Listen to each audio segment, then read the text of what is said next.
the Republic of Union of Myanmar. This was our very first trip for our project about ASEAN, and it was an amazing introduction to the many wonderful things this region has to offer. Myanmar is also quite often called Burma, which is how the country was named in old text. The country has borders with India, Bangladesh, China, Laos, and Thailand, and has a population around 51 million people. Although the largest city is Rangoon, the country's capital is now Naypyidaw, which is located 320 kilometers north of Rangoon. The earliest record speaks of the Pyu city based in the north of the country and the Mon kingdoms in the southern regions. When the Burma people arrived in the late 10th century and established the Pagan kingdom around 1050s, the language and culture and Buddhism became dominant in the region. In the 16th century, Burma was at one point the largest empire in the history of Southeast Asia, covering the present-day India, most areas of Thailand, Laos, and parts of Cambodia and China. This empire did not last long. From the 1600s onward, the country's borders were constantly changing, as it was involved in wars with the neighboring countries as well as internal strife.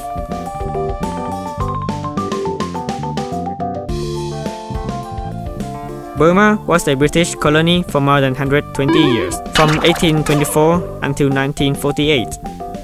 After independence, the country enjoyed only a short period of democracy before a military coup ousted the elected government. From 1962 until 2011, the country was ruled by the military. Student protests in 1988 were brutally repressed, yet set in motion changes that eventually resulted in elections in 2010, which paved the way for more civilian government. Myanmar, a member of ASEAN since 1997, has a rich history, and it has a wealth of natural resources which will help to drive its economy in the decades to come. Some of the most important sites to visit in the country include the Chuedagon Temple in Rangoon, the city of Mandalay, and of course the Valley of Bagan, with its thousands of temples and pagodas.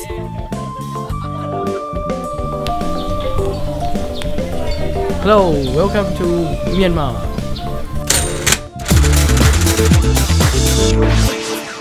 Our very first interview in Myanmar was with an organization called Equality Myanmar. Here, we learned much of the recent history of the country, including the process of the student demonstrations in 1988 to the present activities aimed at promoting human rights. Welcome to Yangon. My name is Aung Myo Min. I'm the director of Equality Myanmar, that organization working on human rights education and human rights advocacy in the country. Our country was a closed country.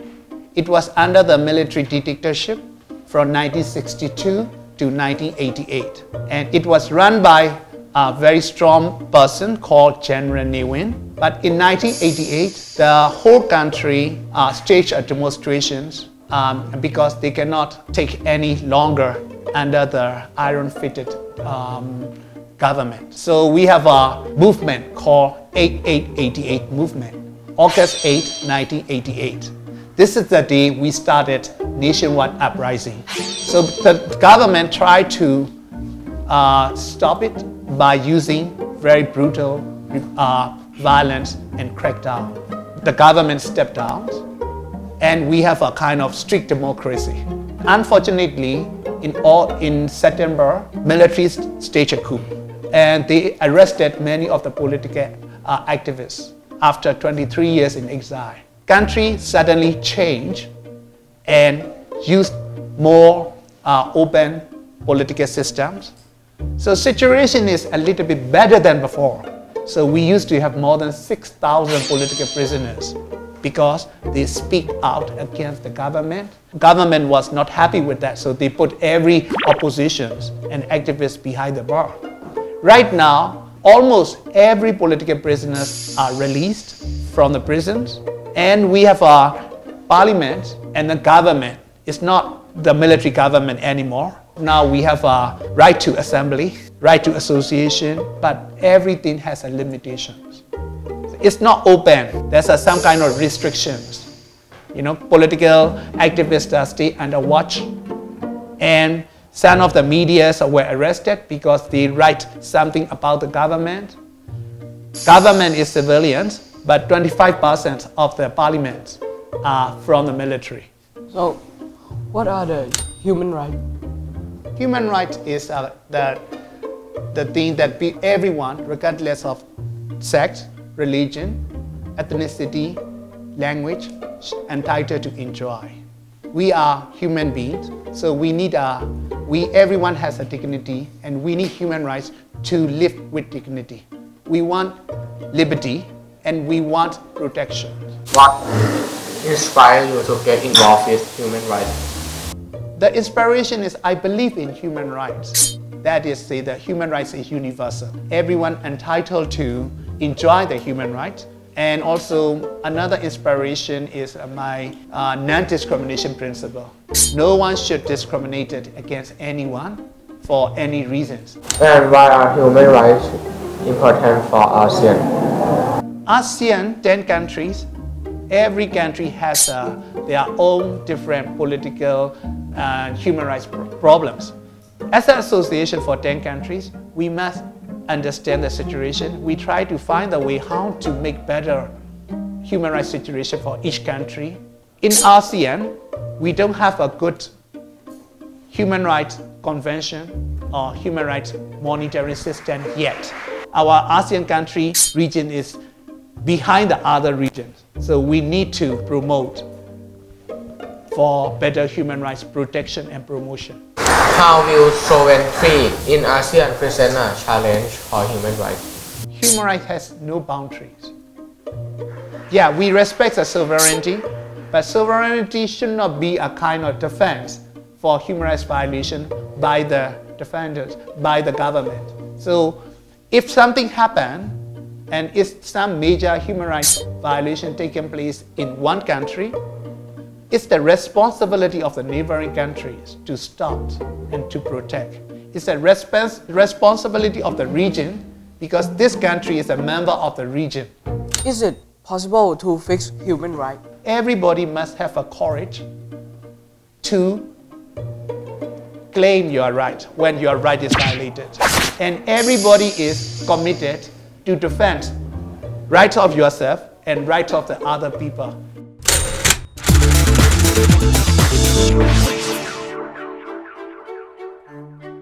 So today we are going to General Aung San house. After our very interesting discussion with the people at Equality Myanmar, we went to visit the home of General Aung San, considered the father of modern-day Burma. Sim, our artist, drew pictures of General Aung San and his house while we were taking a tour.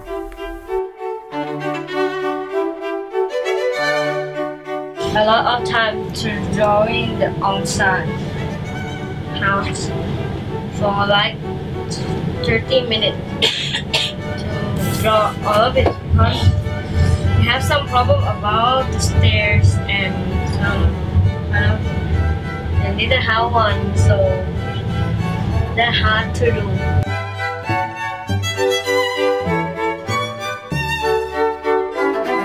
General Aung San was the national leader fight against the British and Japanese before the independence. So he brought the independence to us.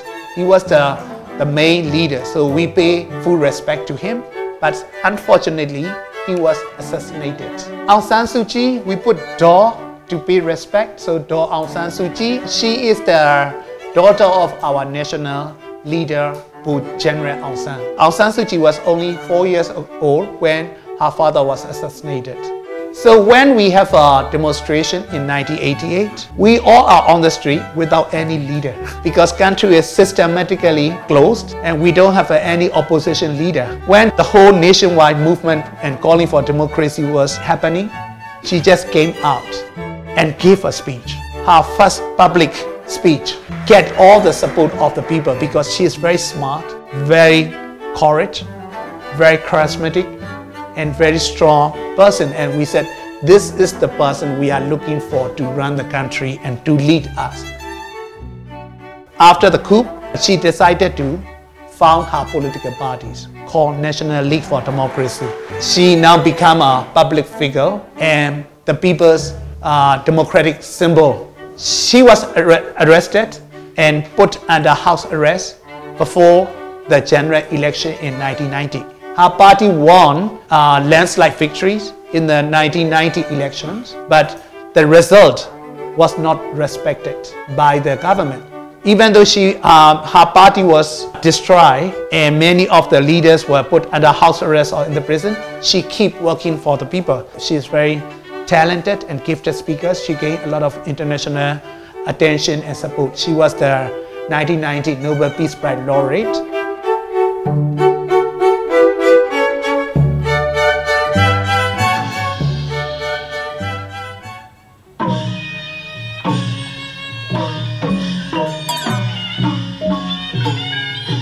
Nyoktae is the Burmese name for local string puppetry, and we had a chance to visit Thao Puppet Theatre in Rangoon to learn more about this traditional art.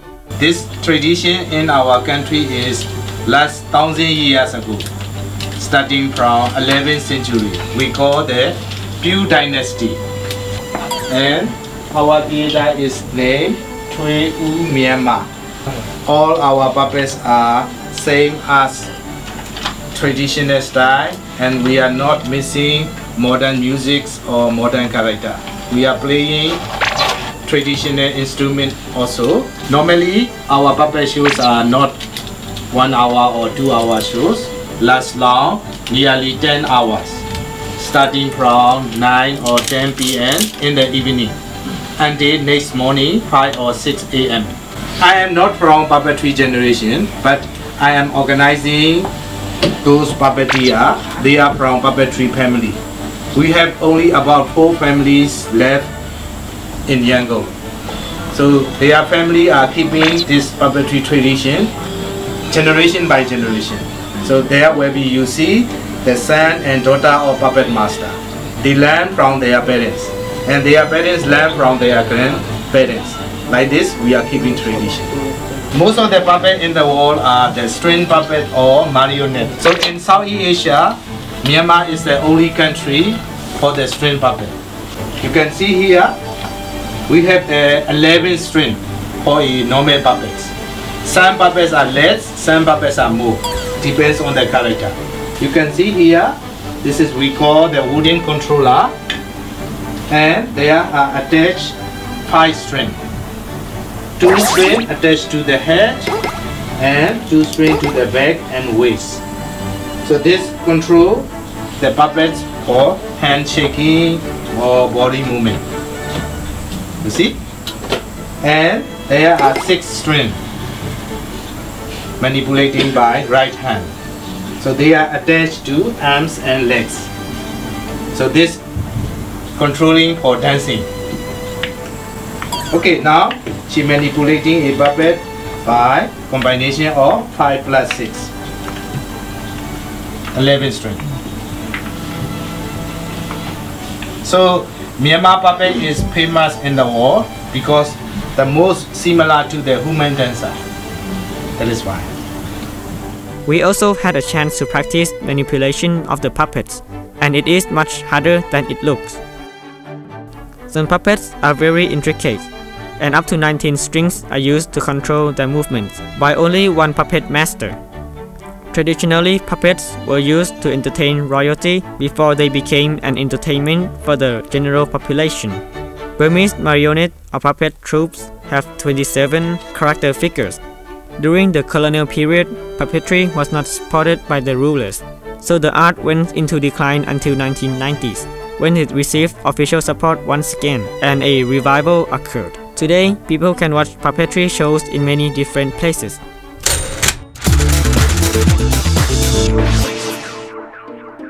Our final interview in Burma was with an author of children's book, Ex-Political Prisoner. Well, I'm Matt Theda, and I was born in 1966. I was trained as a medical doctor. As soon as I became a medical student, and I started writing. So I also became a short story writer since I was around about 18. So can you explain more about why were you sent to prison? While I attended my final year medical school, there was a 1988 demonstration for the democracy movement. So I became an activist. So because of this political involvement, I was detained in 1993. I was sentenced to 20 years imprisonment. I contracted pulmonary tuberculosis and I got 6 months consecutive fever, and my body weight was only 80 pounds. So the situation inside was pretty bad.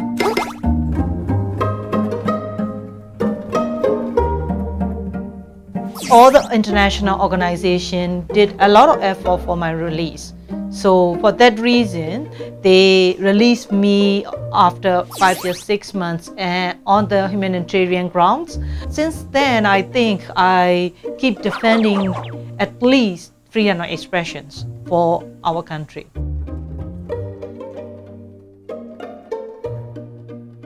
Being a Buddhist practitioner, I did Vipassana meditation. And this Vipassana meditation helped me a lot to survive. That is how I overcame everything.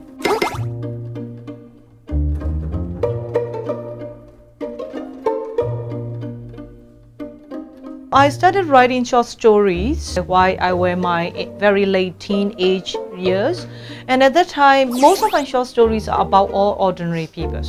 I really want to let the other people know what's their situation, what's their feeling, and how we can help them. So this is how I started my writing. But I also do love my language a lot, and then its beauty.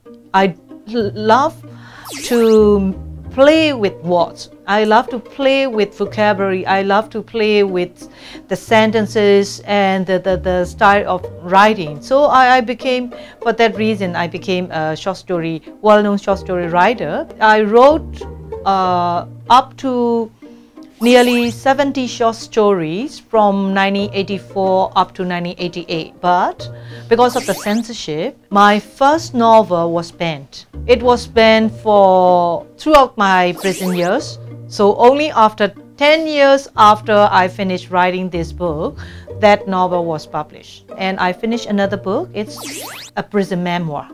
And it's all about my experience in prison. And it was written in Burmese because I love my people to read it. So I intentionally wrote that in Burmese.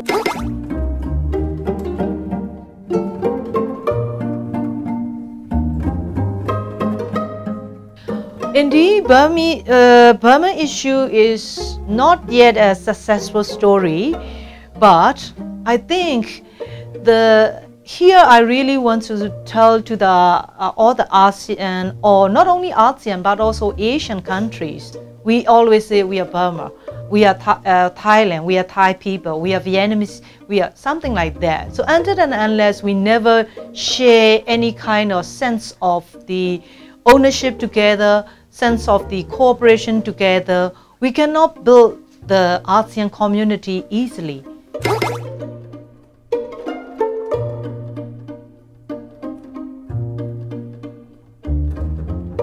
We have to think seriously about basic human rights.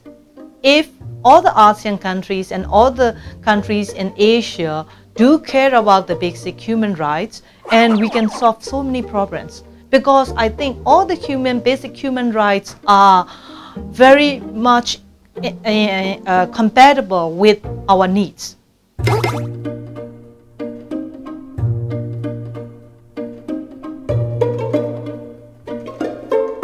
The key for making democracy surely established in any part of the society is only through education. I encourage my people to read, and reading is the best way to learn how to learn. So I think the key essence of education is learn how to learn. We are in Myanmar, Yangon, and today I've been trained. It's kind of like hell toilet. It has some cockroach. my comic. My comic is about the toilet apocalypse that has a many monster, ghosts, or some kind of alien. It's in the tiny toilet. It's yucky and poor. So in the toilet have many kind of special way to go to find the golden toilet. It is my inspiration of my comic. Oh, in the first day I'm eat goat brain and lot. Then all food as I did the first time. Goat brain curry. In this week, I'm very happy in Myanmar, and the food is very delicious. I enjoy going to the Chuadagong temple because the Chuadagong temple is very beautiful. I enjoy the camera team because I film the interview about the human rights, and I interviewed Dr. Matida. This week, I enjoy the Chuadagong temple and Aung San Museum. I'm enjoy to go at the Aung San Museum because it has a lot of history about Aung San family and about Aung San Suu Kyi. What I enjoy the most, I think that the interview with Matida, I really impressed about her attitude and her point of view about politics. Yeah.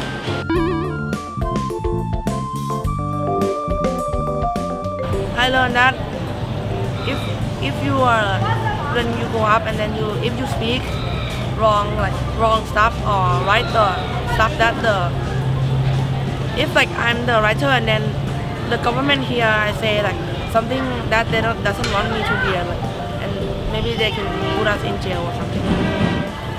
I learned about Myanmar culture, like say hello in Myanmar is Mingalaba.